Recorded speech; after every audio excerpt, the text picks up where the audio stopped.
Welcome to Go Team Score Points, a podcast that started because the news is a lot and maybe learning about sports would be nice. In today's episode, we go over some current events and the Spurs OKC Game 3. It's our best episode yet. You watched it. Did you watch the whole thing? No. Jared McCain had a good game. Mm-hmm. I'm very excited for him because, I just love that. It's like, have you ever seen the movie Pretty Woman? No. Come on. Sorry. She has a contract for work for a week. She goes out to buy an expensive, classy wardrobe in Beverly Hills. She goes in and the women working at the store will not let her buy anything because she looks like she doesn't belong there. Oh. And then the next day she goes back after she's bought a few classy things and she has all these bags. And she says, "You work on commission, right? You wouldn't wait on me yesterday." Big mistake. Big, huge. And this is Jared McCain talking to the 76ers. Good analogy, yeah. Big mistake. Well, Daryl Morey got fired. We missed two current events last week when we recorded last week, which happened the week before that. Daryl Morey's the GM of the 76ers. Good riddance. Yeah, he said something about like selling high on Jared McCain. Okay, sure. He didn't get as much playing time because of VJ Edgecombe. Okay, fine. Yeah, he said that was financial too, like getting under aprons for the Sixers, like cutting their salary. And I'm guessing he was told to do that. By whom? His sidekick? Oh. Yeah, the ghost of GM future. Yes. By the owner, I'm guessing. Oh, okay. Right, like and told to save money. I don't know. The Sixers obviously beat the Celtics and then lost in the second round to the Knicks badly. Oh. Apparently, the last game of that series, it was in Philadelphia, and it was like 75% Knicks fans at that game, which it's close, so it makes a little bit of sense, but it's not a good look. All right, and they got blown out, and I think most of the people who were Philly fans left before the game ended. So by the time it was over, it was like this big celebration with the home team losing by 30 or 40 points or something. So he got fired for that. The coach is coming back, Nick Nurse. Well, wait, coming back next year. To the team is not fired. Right. At least yet. People like Nick Nurse. People like Nick Nurse. Kylie likes Nick. We know some. Yeah, I was going to say friend of the podcast, Nick Nurse, but that's not really true. Friend of the podcast, Kylie. Who once saw Nick Nurse in an airport. Yes. And I think swore at him, if I remember the story I think so. Yeah. But in a friendly way. Yeah, totally. She was like, "Holy shit, you're Nick Nurse." Good clarification. Yeah, exactly. She wasn't like, "You Nick Nurse." Exactly. So there's one current event. And then Jason Kidd got fired. Let me see if I can remember where he coaches. Memphis? Nope. The Rockets? No. No, I can't believe that guy hasn't been fired yet. The Kings? No. Where? Dallas. I was so close when I said the Rockets. You were close. I know. Texas. I know. So Dallas has I think they've gotten their GM situation straightened out. I think they had like people kind of co-running the team in some weird way last year or something like that. And now they've got like a GM. So it makes a little bit of sense that they're trying to like start with a clean slate. So where do you think Jason Kidd will go next? I don't know. There's like a little bit of Orlando talk. Orlando, who has like this great roster with Paolo and the Wagner twins. Their offense is really horrible and not very organized. And they're wondering if Jason Kidd he was a great point guard and he helped Dallas get to the finals that year, and they're wondering if he could be good for that. I don't know if Chicago has hired a coach yet. Billy Donovan stepped out of there, but I think coaching is got to be a grind, man. That life has got to be rough. When they get out, I always wonder if they're like, maybe I'll go do TV for a couple of years for a lot of money, or like some kind of front office job. Oh yeah. Are there current events? I don't have any. I'm sure there are. Well, yes, there are, but we do have a lot of internet comments. So many. Hard to keep up with. Oh my gosh. Yeah. People really respond to Andrew Lohman. Yeah. Last week we had Andrew on, and that was one episode. Then we did our Weepisode. That was the second episode. So the way I like to structure things, but don't always, is that we have an episode, and then I will cut out 3 YouTube shorts from the episode. Yeah. We had 3 shorts with Andrew talking about like real basketball stuff. Okay, I'm going to just start at the first one and then go up. One about Danny Ainge, who I don't even remember who that is or what this was about. Yep. It had only 400 views, but 2 comments. Okay. First comment, how about Peterson destroying him every time they've played? Okay. Do you want context? No. Okay. Unless you think we need it. Andrew was talking about the guy who's supposed to be the number 1 overall pick and saying that was feeling like a more and more obvious choice. Yeah. And this person saying Peterson, who's going to be the second. Oh, being better. Has has been better than them when they've played face to face. Okay, Nolan Walsh, 2732. Yeah.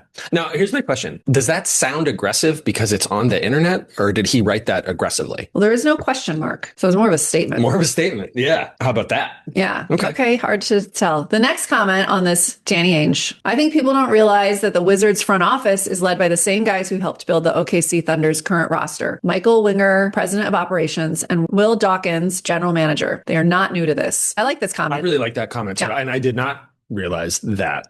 Oh, I don't remember what was exactly in the short, but what I was saying was that people are really scared to lose their jobs, GM people, and getting this draft wrong, which is supposed to be a generational kind of draft, would be catastrophic for some. Yeah. But I don't think that applies to Danny Ainge. And I think this person was saying, like, these Wizards people have cred too. They could take a risk if they thought it would be better for their team. I really did like that comment. I thought that was great. And in a discussion way, not in like a angry way. I think that the Wizards situation might be different because of the fans. They've been like 50 years of suffering as Wizards fans. And getting this wrong, even for people with credentials, I think wouldn't go great. Yeah. I bet their jobs would be in danger. Anyway, but it was a really good comment. The next YouTube short, it only got 100 views. Whew, no comments. Okay, then there's one about the YouTube short about Caleb Wilson. Yeah. Okay, that 864 views so far. It says, Caleb shot 44% and he does know how to dribble. He doesn't know how to pace himself and absorb contact. It's a difference, LOL. Also, you left out his elite footwork. And then the response to that is, this guy is just a hater. Are they saying Andrew's a hater? Yeah. Ooh, shots fired. Yeah, I know. Andrew. This is the debate, though. They're rudely pointing out is like people can't decide if Caleb Wilson has the tools to be elite or if he's like kind of this flawed guy skill wise. Anyway, we'll see. Yeah. Then the next comment on this is, don't overthink, big bro.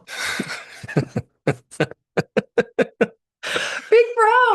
I know. Wow. Okay. That's the little lady of 100%. I was thinking the same exact thing. Love that. Yeah. Okay. I mean, love it in a way that I don't like it. Yeah. He's 6'11" on the court. Do you think he's not 6'11" off the court? What's that mean? I don't know what that means. Okay. Think of it this way. You're drafting Karl Anthony Towns, Jokic, or Kevin Garnett. The Knicks became virtually unbeatable when they used Cat this way. Caleb's skill set is invaluable in today's NBA. He's not a guard. Yeah. I mean, the basketball side of that is interesting. I would not say he has this, based on what Andrew said, I haven't watched him. He does not have the same skill set as Towns. Towns is like the shooter, and this Wilson guy is not. So that one had the most comments, just percentage wise. It had a lot. Okay, then the next YouTube short was for Andrew, the NBA draft season's weirdest flex. He might still grow. So this was about Nate Ament saying like his growth plates are still open. Yep. So this comment says, Wemby has grown like 3 inches in a year. That's what I said. Yeah. So yeah, thanks. All right.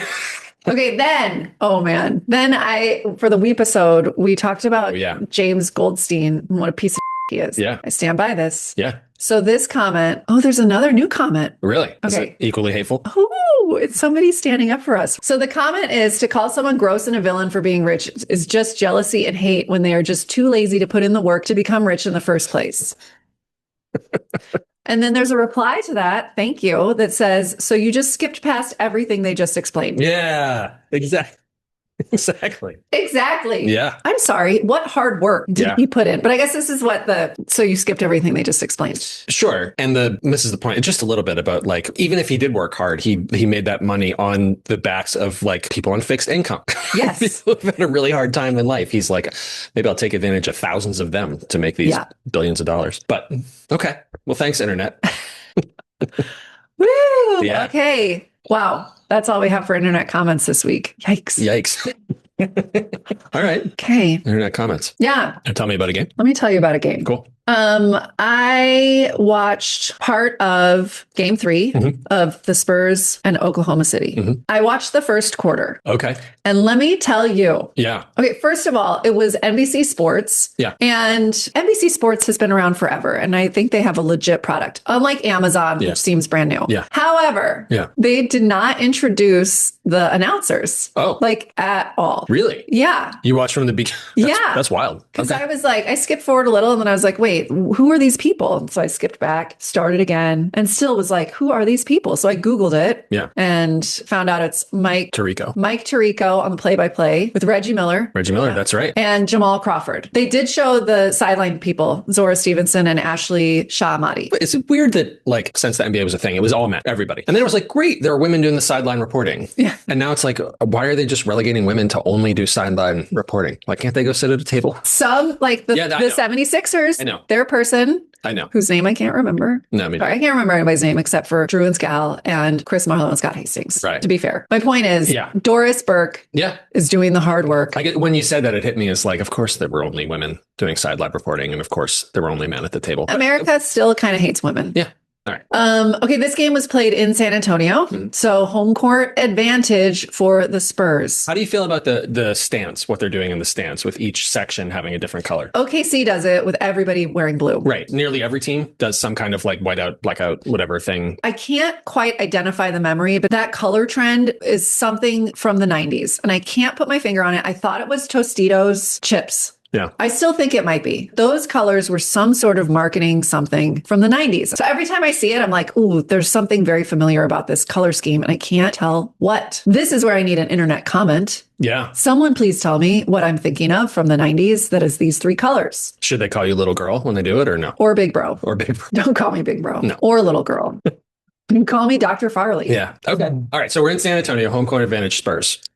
Quarter one is spectacular. The landslide at the beginning of this game. Right. So I knew that the Thunder wins this game. Yeah. I'm glad I knew the score. Yeah. Because I would have been so excited. Because I'm rooting for the Spurs plus Jared McCain. Okay.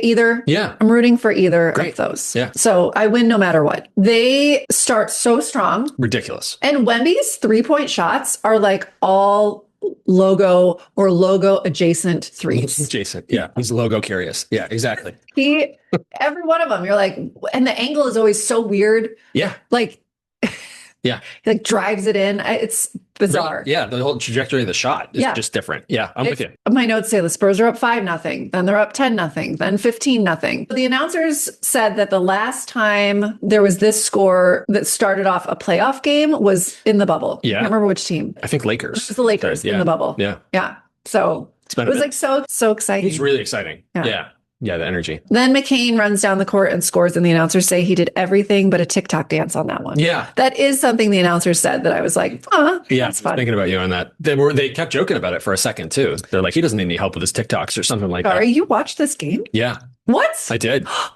Yeah, I know. I did watch the whole thing. Wow, you could tell me about it. I a little. I had a couple thoughts. Okay, so then quarter two, like there was such a strong start. And then by quarter two, Oklahoma City was ahead by 1. I don't know when in the game they were ahead 15-0. It was fast. It was very fast. Like 4 minutes, maybe 4 or 5 minutes. They lost by 15. So in the last 43 minutes of this game, they got outscored by 30 points. Yeah. Yeah, it turned quick. Yeah. And bad. They were borderline bad, San Antonio. Yeah. Oh, it was hard to watch. Did you have more on quarter two? Or was that? No, that's it. That was it. Then I took a nap. You took a nap. Great. So here's what was weird to me about this game is it was the first time that I've watched, and I haven't watched a lot of Wemby, but he was like sort of invisible. Like he wasn't really defensively. He was still pretty impactful. And you could see that because Shai would get into the lane and then turn around. He just like, oh, I guess there's no shot there. I feel like a lot of the time you kind of like feel Wemby all the time in a game. And especially when the Spurs were on offense, that just like was not, there were a lot of possessions where he didn't touch the ball a lot while he was in the game. Why? I don't know. The two things that I saw a lot of were him starting the possession as the screener for the person dribbling.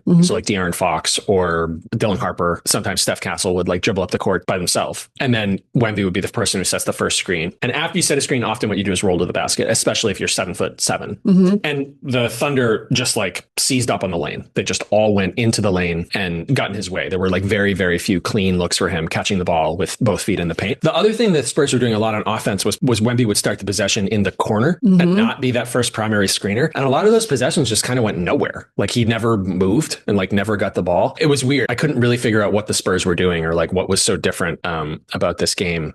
But it was the first time that I watched that he looked sort of invisible to me, which is wild, right? Yes. I mean, if anyone's not invisible. And do you think it was the Spurs doing something different and probably both, but like Oklahoma City figured out some things? So I think there was a combination. I think in the first 2 games of the series, the only player on the Thunder who had played more than 70 total minutes was Shai. And I think the Spurs had like 4 people who have played 80 or more minutes with that overtime. Yep.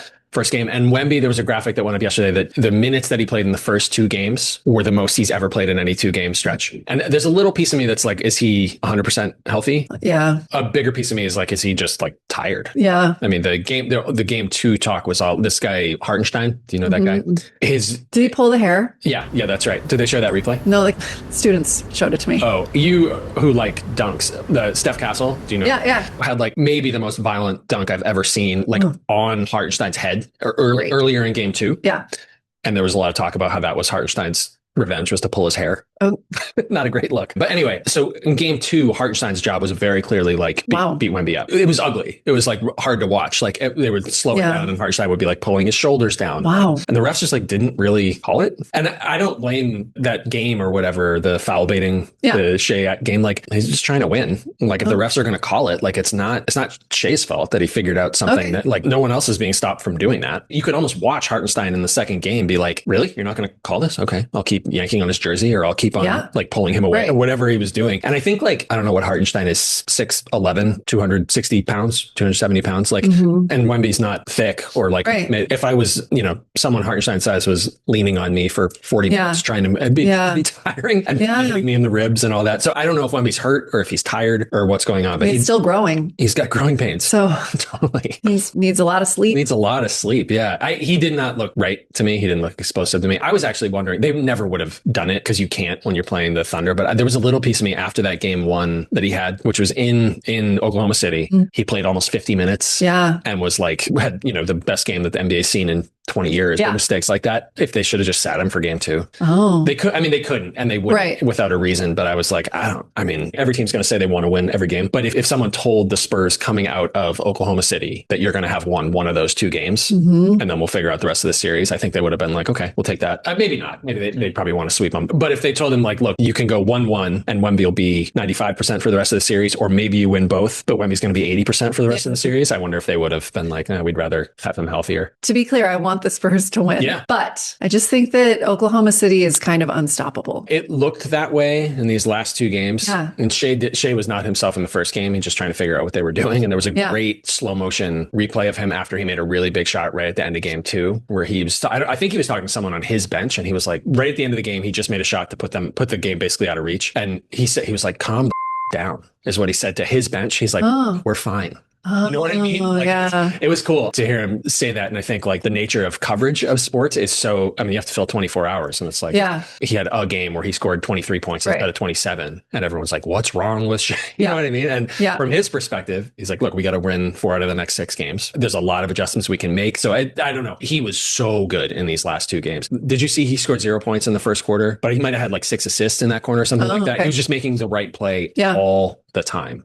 He's so good. But what you said was true. That Alex Caruso has been unbelievable in this series, just making so many big plays. He defends Wemby, not all the time, but a lot. But he never misses shots in the regular season. I think he was like below 30% as a 3-point shooter. And now he's like Steph Curry all of a sudden. So I think you're right. The Thunder are deeper. The other little wrinkle is injuries. J-Dub didn't play. Oh, right. He hurt his hamstring again in game 1. He didn't play. I think he was the big one for the Thunder. I'm trying to think of someone else who usually plays for them. Oh, AJ Mitchell looked like maybe he was hurt, but he played yesterday. I think they think maybe he got hurt in game 2, but he did play yesterday. But the Spurs, De'Aaron Fox played yesterday for the first time and was good. But at the end of the game, like there were people like diving for a ball and someone hit his ankle, which had been hurt, and he like had to come out. He went back in, but I don't think he was himself. And the other one was this guy, Dylan Harper, who's like phenomenally good. Really, really, really good. He was kind of invisible yesterday too, which is never true for him. He's like very aggressive and gets to the basket really well, and he didn't make a big impact.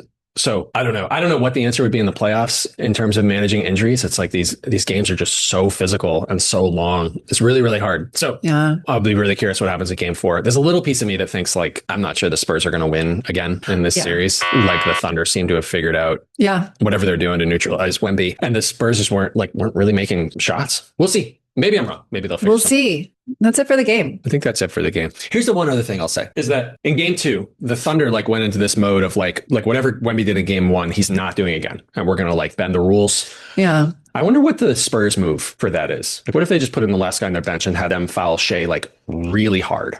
6 times. Okay. Just like hack his forearms as hard as you can. Wow. While making it look like you're reaching for the ball. They're like, we're going to recruit Jeff Galooly. Yeah. With a baton. I was wondering about all of it because like it's not basketball what Hartenstein was doing to Wemby. Right. And I'm not saying he shouldn't have. He should, right? Like, I guess. And if the refs aren't going to manage it, then like do it. Right. You know, it's like when Wemby elbowed Naz Reid in the throat. It was like he's playing dirty and like you're not going to stop him from playing dirty. Yeah. So like I'm going to. And I was wondering like, this person is trying to stop our best player from playing basketball. That's not okay. We're going to stop that person from being able to do that. Wow.